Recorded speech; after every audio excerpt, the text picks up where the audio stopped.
Oke. Mantap. Silakan Pak Ustadz. Baik. Sebenarnya awal sekali ketika viral ceramah ya atau khutbah Pak Pendeta Gilbert, ya kami umat Muslim marah betul gitu. Tapi karena kami kenal dengan beliau, ya kan, ya kita perlu cari tahu gitu loh. Ini kenapa tiba-tiba Pendeta Gilbert kok sikapnya begini? Padahal yang kami tahu beliau juga dekat dengan umat Muslim. Iya. Ya kami marah, nah kami coba komunikasi dengan kawan-kawan yang saya tanya juga dengan ya senior kami Bang Riko, Bang, itu kenapa dengan Pak Pendeta Gilbert? Shalom Bapak Ibu dan Saudara sekalian yang dikasihi Tuhan. Kalau kita melihat sekilas cuplikan video mengenai viralnya apa yang disangkakan kepada hamba Tuhan Pendeta Gilbert Lumendong, di mana memang beliau sudah menghadap ke MUI, bahkan minta maaf ke Bapak Yusuf Kalla, tetapi apa yang terjadi di media sosial terus saja bergulir hujatan kepada hamba Tuhan Pendeta Gilbert Lumendong.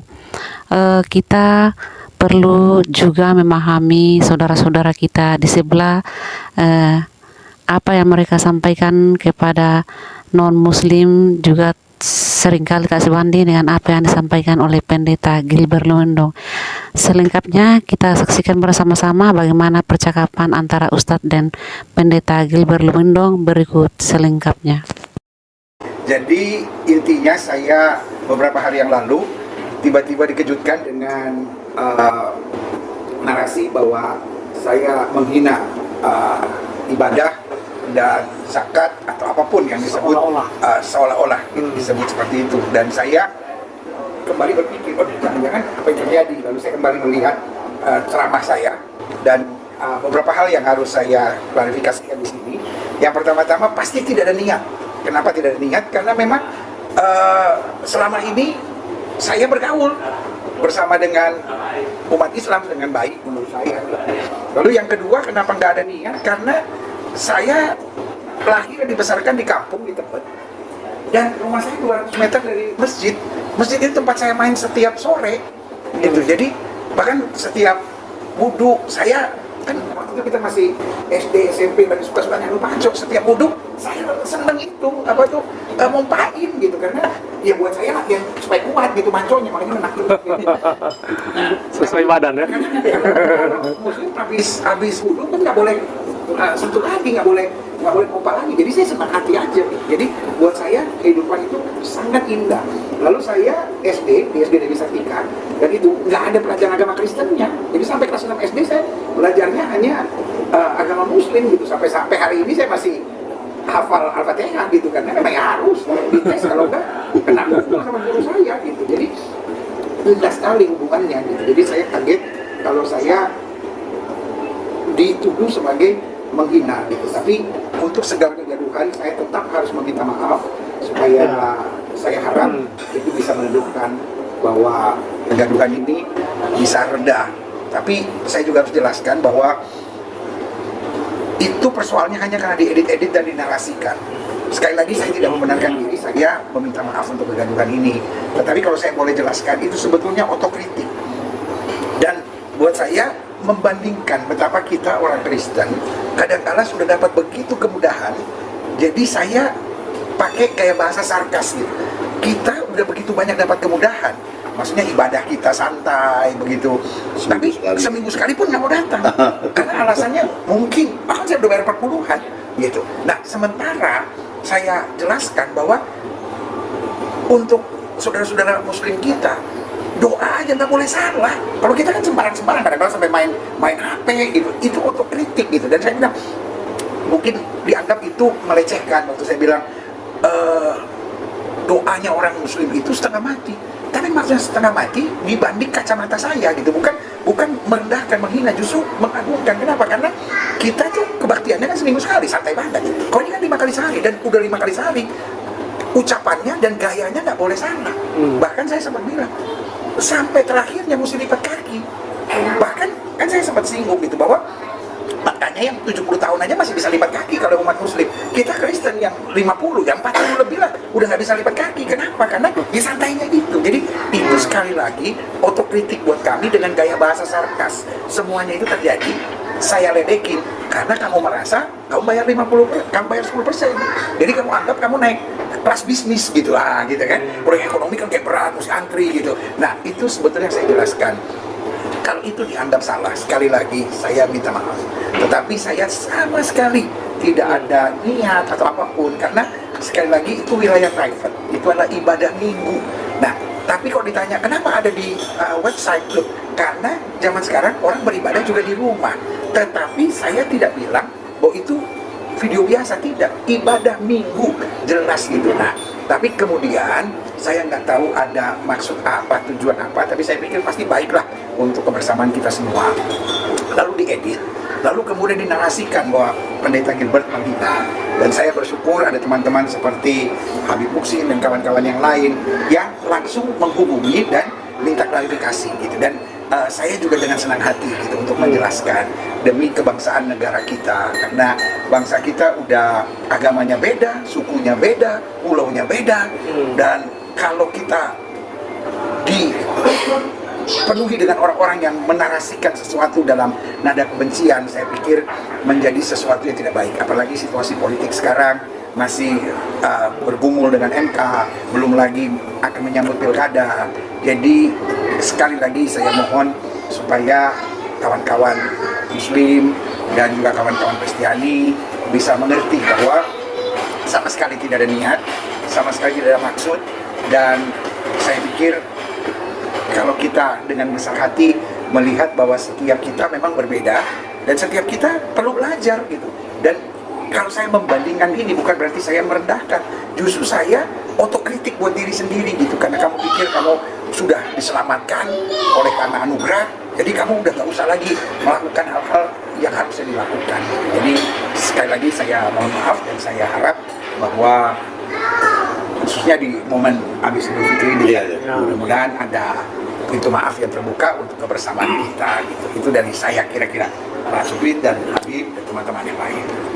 Iya, luar biasa. Jadi tidak, kata kuncinya tidak ada niat maksud untuk menjelekan. Dan itu wilayah private. Ya, itu wilayah private ya. Seperti dikatakan manusia tempatnya hilaf, yang sempurna hanya pada Allah saja. Nah, marilah kita saling memaafkan. Mungkin Bu Lisa ada tanggapan? Baik, terima kasih Pak Pendeta Supit. Barangkali untuk netizen atau siapapun yang menonton kami pada sore hari ini, apa yang sudah disampaikan oleh Pak Pendeta Gilbert itu merupakan satu, katakanlah kalau dibilang pengakuan atau permohonan maaf yang sudah disampaikan, berarti jangan disimpan di dalam hati, begitu ya Pak Pendeta. Barangkali ini juga menjadi pembelajaran, ternyata tidak semua orang bisa menerima padahal itu internal begitu ya, tetapi bisa sampai dengan keluar begitu ya. Maksudnya sebagai gembala itu bagaimana kita sudah, yang seperti dijelaskan tadi, kita sudah membayar perpuluhan dengan mudah ya Pak Pendeta ya. Nah kemudian Pak Pendeta tuh mengkritisi untuk yang di dalam begitu ya. Jadi apa yang sudah disampaikan oleh Pak Pendeta, saya rasa ini satu kebesaran jiwa yang sangat luar biasa. Amin. Terima kasih. Amin. Bang Ferry, nah ini apa pegiat kerukunan ini? Saya cenderung melihat bahwa ini sebuah fenomena sergapan arus informasi media sosial yang semua serba terbuka. Dulu ada patah kata bilang bahwa kalau tembok aja bisa ngomong, tembok bisa rekam. Jadi apa-apa yang sebetulnya konsumsi untuk internal itu udah terekspos sekarang juga. Minat membaca masyarakat kita cukup, tapi daya bacanya yang kurang. Akhirnya segala sesuatu dibaca dalam sepotong-sepotong. Ya. Dan fenomena ini terjadi bukan hanya di umat Kristen, tapi di Islam dan di agama lain. Kita hampir setiap hari melihat fenomena ini. Tapi insya Allah dengan kejadian-kejadian seperti ini membuat kita jadi lebih dewasa, lebih bijak menyikapi persoalan-persoalan dan kembali. Karena ini bukan satu-satunya, sudah cukup banyak kita dengar ya di media sosial tentang masalah percakapan seperti ini. Tapi alhamdulillah dengan seiring waktu masyarakat kita sudah mulai dewasa. Ya. Maka ke depan kita perkotaan bagaimana membangun sebuah gerakan sosial, gerakan kemanusiaan, itulah dua-duanya yang hanya bisa menyatukan kita. Selebihnya itu urusan privat. Ya, jadi kita berharap bahwa ini sebuah hikmah buat kita ke depan. agar kita udah tidak lagi ngobrol dengan satu hati. Sekarang kita ngobrol dengan dua hati, hati-hati. Memang begitu dunia ini semua, gerak kita semua terlihat, ya, terintip semua kehidupan kita. Oleh karena itu, ke depan ya udah, saya baiknya kita lebih banyak berinteraksi secara sosial dalam bentuk kegiatan sosial dan kemanusiaan. Yang akhir nanti di bumi kita semua persatuannya akan cair. Ini yang terjadi sekarang. Mantap. Silakan, Pak Ustadz. Baik, sebenarnya awal sekali ketika viral ceramah ya atau khutbah Pak Pendeta Gilbert, ya kami umat Muslim marah betul gitu. Tapi karena kami kenal dengan beliau, ya kan, ya kita perlu cari tahu gitu loh. Ini kenapa tiba-tiba Pendeta Gilbert kok sikapnya begini? Padahal yang kami tahu beliau juga dekat dengan umat Muslim. Iya. Ya kami marah, nah kami coba komunikasi dengan kawan-kawan yang saya tanya juga dengan ya senior kami Bang Riko, Bang itu kenapa dengan Pak Pendeta Gilbert kok statementnya begitu gitu kan? Ya bagi kami melukai. Tetapi setelah dapat penjelasan, oh ternyata tidak ada maksud untuk menghina umat Muslim, gitu ya. Jadi kami pahami, ya cuman ini kita nggak tahu siapa yang merekam, siapa yang mengedit kalimat ini. Saya pikir Pak Pendeta mesti harus cari tahu itu, biar clear suasananya. Ya dalam suasana Lebaran ini juga kawan-kawan, insya Allah kita masih bisa redam, ya. Makanya perlu diklarifikasi oleh Pak Pendeta. Saya pikir ya ini jadi pembelajaran kita untuk umat beragama, ya jangan cepat mengambil sikap dahulu sebelum kita kalau dalam bahasa Islam tabayun mengetahui secara persis persoalannya apa yang sebenarnya telah disampaikan. Saya pikir itu. Terima kasih. Kita tepuk tangan dulu sedikit ya supaya ini. Jadi terima kasih Ustadz. Kata kuncinya tabayun ya. Dengan demikian tidak melebar, tetapi ada saling pengertian dan memang jati diri bangsa Indonesia itu bermusyawarah. Jika kita bermusyawarah, kita tabayun, maka tidak ada yang tidak dapat diselesaikan. Kalau dalam Kristen, semua dalam kasih bisa diselesaikan. Nah, ini suara perempuan, Ibu Dokter. Terima kasih banyak atas kesempatannya. Kalau tadi saya dengar penjelasan dari Pendeta Gilbert, saya rasa hal yang biasa ya, apalagi saya juga sering mendengar khotbah secara online. Jadi kan hamba Tuhan yang online kan banyak ya. Kadang-kadang saya suka channel ini gitu ya. Lalu memang yang menjadi hal ini adalah memang media sosial ya. Kita kan juga tahu, jadi bukan hanya yang berbau agama, tapi hal-hal lain juga banyak yang mengedit. Kalau buat saya juga dosen, itu hal yang wajar, lumrah, gitu, bukan hal yang tidak normal. Kalau buat saya diedit-edit, tinggal saja memang kita di sini belajar bagaimana kita harus menggunakan logika ya. Sebenarnya akal sehat. Iya, akal sehat. Ini sebenarnya benar nggak sih yang dikatakan? Kalau saya pribadi, saya dengar sering khotbahnya Pak Gilbert. Jadi kalau menurut saya, waktu saya lihat editan itu, menurut saya sudah tahu pasti diedit gitu. Dan yang paling penting adalah memang pluralisme itu sangat indah ya. Itu apalagi pluralisme agama. Kita juga punya normatif doktriner bahwa memang setiap agama itu kan mengajarkan cinta kasih, mengajarkan kebaikan. Ya kan, jadi nggak mungkin kalau saya pribadi ya secara subjektif ya mengatakan bahwa Pak Gilbert bicara seperti itu tuh tidak mungkin.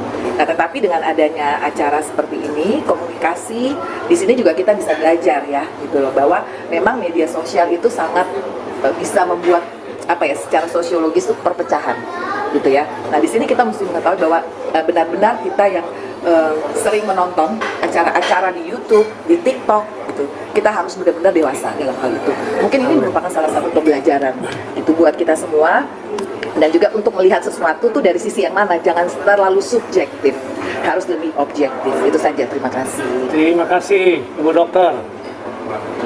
Pandangan yang baik sekali untuk kita pilah-pilah lah informasi itu, tidak langsung ditelan ya.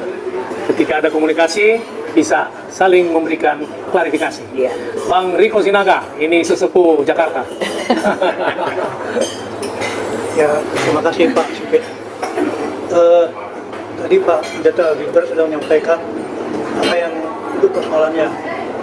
Jadi saya harapkan siapapun yang melihat mendengar video yang viral itu dengan pernyataan dari Pendeta Gilbert tadi bisa memahami seutuhnya.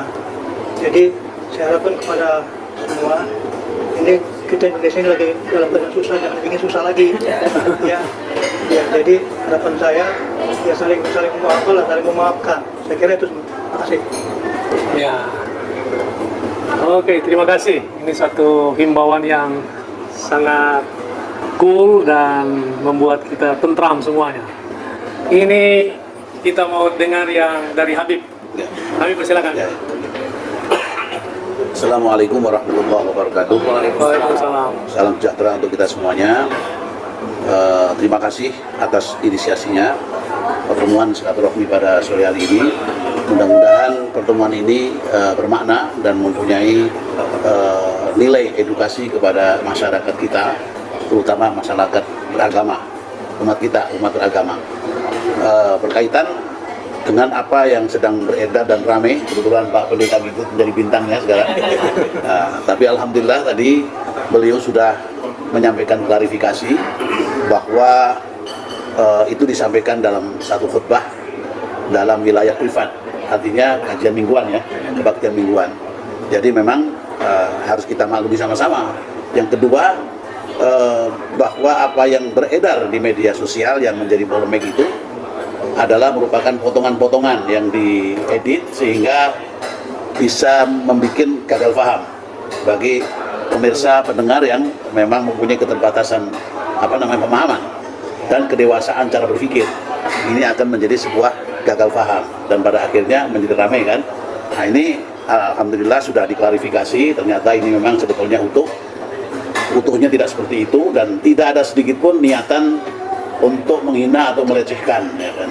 Sesuai dengan pengakuan beliau, dan beliau sudah meminta maaf kepada kita semua, apalagi sekarang dalam suasana Idul Fitri. Mudah-mudahan ini menjadi klarifikasi yang diterima oleh masyarakat dan kita semakin dewasa dalam menghadapi dinamika kehidupan beragama seperti ini. Selanjutnya perlu saya sampaikan bahwa memang kita sudah diikat oleh bingkai kebangsaan bangsa Indonesia, dan bangsa Indonesia ini satu bangsa besar yang mempunyai jati diri. Jati diri bangsa Indonesia adalah bangsa yang beragama dan menjunjung tinggi nilai-nilai agama. Ini sudah satu kepastian, ya kan? Makanya kalau orang tidak punya agama, tidak berhak secara konstitusi di Indonesia, ya kan? Seorang tidak punya hak dia. Pokoknya dia beragama, maka dia punya hak konstitusi untuk Indonesia. Ya kan? Alhamdulillah kita beragama semua. Dan di dalam beragama, bangsa Indonesia ini sudah dewasa sebetulnya. Hanya kadang karena memang keterbatasan pendidikan, rendahnya pendidikan, itu ada pihak-pihak politik yang ingin mengadakan sebuah suasana supaya hiruk pikuk, supaya suasananya tidak kondusif. Ya. Ada petualang-petualang politik sengaja mengolah itu. Sehingga kalau ada seperti ini jadi ramai. Ya, akhirnya isu-isu sentral hilang. Nah ini juga pengalian isu. Ini juga terjadi semacam itu. Ya komoditas ya, jadi kapitalisasi, ya kan? Ini yang terjadi seperti itu. Lalu masalah agama tadi itu, dalam agama mau Kristen, mau Islam, mau Hindu, mau Buddha, mau Katolik, itu intinya ada dua hal, ada dua sisi. Sisi adalah teologis, ada sisi yang kedua adalah nilai-nilai universal. Nah, di dalam teologis tentunya beda-beda. Nah, disitulah wilayah kita harus saling toleransi, ya kan? Tidak boleh kita menghina, tidak boleh kita merendahkan. Semua pada keyakinan masing-masing, dan itu dilindungi oleh undang-undang, ya kan? Di pasal 29 ya. Itu sudah meyakini, menjalankan agamanya, itu dilindungi oleh undang-undang. Ini suatu kepastian kita sebagai bangsa Indonesia yang punya jati diri beragama dan menjunjung tinggi beragama. Sehingga di dalam masalah-masalah teologis, hendaknya kita semua umat beragama saling menghargai, ya, saling toleransi. Selesai, sudah clear. Dan kita sudah seperti itu, sudah dewasa. Nah, di dalam sisi yang lain adalah nilai-nilai universal dari agama. Itu semua hampir sama. Yang namanya berbohong di Islam tercela, ya kan? Di agama lain tercela juga sama, ya kan? Hal-hal seperti itu adalah disiplin hidup, disiplin tepat waktu, tepat janji, itu juga mulia. Semua agama sama, ini yang universal. Di dalam pinggika kenegaraan atau kebangsaan kita diikat oleh nilai-nilai universal tadi itu. Dan kita semua bisa bertemu, bersilaturahmi, berdialog selama kita bicara masalah yang universal tadi itu. Makanya kita harapkan ke depan kita harus mengedukasi masyarakat, ya. Karena intinya permasalahan perbedaan, polemik dan lain sebagainya yang kita ada, dan kita hidup berkali-kali seperti ini. Sebetulnya intinya adalah komunikasi. Kalau kita komunikasi, sering komunikasi, ya clear semua, nggak ada masalah. Saya kira ini perlu menjadikan budaya kita komunikasi dan dialog. tabayun. Tabayun. Kalau perlu terutama masalah ajaran agama nggak ada masalah. Perbedaan kita sampaikan, tapi dengan akal yang sehat, dengan saling menghormati. Umpamanya kemarin masalah zakat. Sekali itu dialog aja masalah persepuluhan dengan zakat, didiskusikan dengan baik. Saling mengerti, tidak saling menyalahkan. Bagus sekali mengenai masyarakat. Ya kan? Ya, ini saya kira kedepannya perlu digagas. Kita tidak ada masalah dan tidak ada celahnya dan tidak salah kalau kita bicara masalah konsep-konsep sosial agama masing-masing. Hindu bagaimana, di Buddha seperti apa, Islam juga apa, lebih bagus daripada akhirnya semua berspekulasi, akhirnya gagal paham. Nah, ini menjadi masalah. Oleh karena itu yang selanjutnya kita sampaikan juga kepada masyarakat, ini masalah memahami atau mensikapi daripada berita-berita media sosial, ya kan, dalam bentuk visual, video atau bentuk apapun. Kalau kita tidak lengkap, itu adalah bahaya, karena itu bisa mispersepsi, bisa gagal paham, akhirnya menjadi polemik, akhirnya menjadi kegaduhan. Ya, makanya ke depan teman-teman juga yang bekerja di media sosial, tolong kalau mau bikin narasi-narasi atau dialog atau apa, ya, atau bikin ringkasan dari satu ceramah atau satu khutbah yang panjang, itu mengeditnya hati-hati, ya. Jangan sampai diedit semaunya, karena itu akan berdampak yang luar biasa kalau salah edit, ya kan? Seperti tadi itu, ternyata Pak Pendeta Gilbert mengatakan itu hasil edit, berarti ada yang dipotong-potong, nggak utuh. Itulah menjadi gagal paham, ya kan? Nah, oleh karena itu maka ke depan kita harus belajar dan mengedukasi masyarakat, ya. Kita terus akan mengadakan dialog-dialog, saling belajar kita, ya kan? Karena selama kita masih hayat di kandung badan, kita harus belajar terus, ya, supaya kita semakin dewasa, semakin bijak, semakin kita berpikir secara objektif, ya kan? Kemudian selanjutnya yang perlu kita sampaikan kepada masyarakat bahwa masalah teologis tadi itu adalah masalah privat. Pembicaraan masalah privat. Privat itu artinya intern saja antar mereka. Ini sebetulnya kan khutbahnya kan privat ini kan. Tapi karena diedit, direkam, diedit, lalu kemudian keluar, nah itu jadi masalah. Nah itu kedepannya mungkin kita himbau kepada bapak-bapak gembala sidang itu harus menyampaikan kepada masyarakat gembalanya supaya ke depan ini kalau mengedit, kalau merekam jangan sampai keluar yang tidak hal seperti itu menjadikan salah paham gitu kan. Ini harus kita sampaikan juga karena ada narasi-narasi agama yang kita hati-hati, kalau nggak hati-hati kita bisa salah paham itu kan, karena setiap agama itu punya narasi sendiri yang itu privat sebetulnya, tidak bisa untuk umum. Seperti contohnya dalam Islam itu ada mengatakan orang non-muslim itu ya kafir, ya kan? Itu sebutan kafir itu bukan makian sebetulnya, aslinya itu bukan makian, itu istilah menyebut orang yang non-muslim. Nah, tapi dipahami oleh teman-teman, kalau kita mengatakan kafir kamu, nah itu seakan-akan makian, akhirnya menjadi narasi kafir, narasi makian. Padahal enggak. Kadang-kadang juga jadi nadanya. Nah, itu. Kan? Jadi nadanya itu masih orang kafir biasa aja. itu nasi. Kafir kamu. Itu nasi. Ya.